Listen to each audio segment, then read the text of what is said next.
You know, there's this euphoria about it's the new year, and you all get so excited. You know, it's like you're being at the beginning of a tunnel, and you're looking down to the end of the tunnel. You imagine so many things that could be down this beautiful tunnel. So you try to plan and think of the things you would like to achieve during the year and all that. And but really, it comes with so much excitement. But more often than not, you know, when you don't have good plans, or you have good plans, and as the year goes by, some of those things are not coming out as you planned them, or as you would have loved it to happen.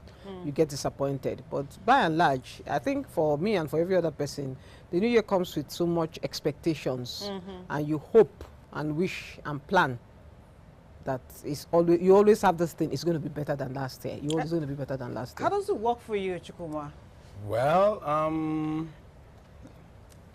for me, I do what I call appraisal. I call appraisals. I call the year when we're about to start a year. I sit down to look at what I did last year. Then I check areas of failures and areas of successes and tools that helped in the successes and why I failed the areas I failed. Then if there are carryovers to be done, I do the carryovers. Especially, I always set a target for myself. You do? I set a target for family. Others call it New Year resolution. I call it target.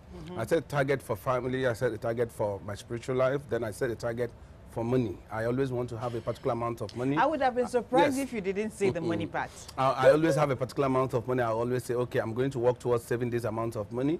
I also set target for business because I always want to see if businesses had started in the last years are progressing, what am I going to do again? Because a new stream of income. Yes, because if you are every time you're idle, you're wasting.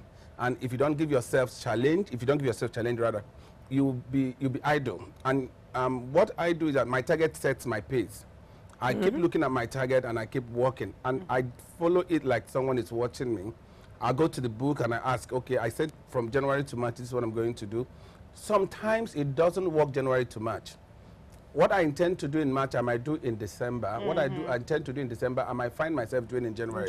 Now, I write them out as they come into my head, but I follow them out. The most importantly is that by the first of that year, you've done everything. I've been able to achieve all, if not all, at least 70%. And I always tell people, there is no need hurrying. I am not the type that do Christmas clothes. I'm not the type that do New Year clothes. You know why? Even for the children? You know why?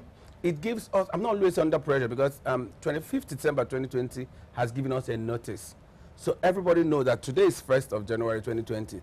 25th will be Christmas. So if you want to eat any kind of meat on the 25th, this is the time to plan for it. Now, not afterwards that you're hurrying yourself. The place of planning there, let's hear from Doc. Well, you know the thing about fresh starts, or new beginnings. Yes. That is what the new year is for.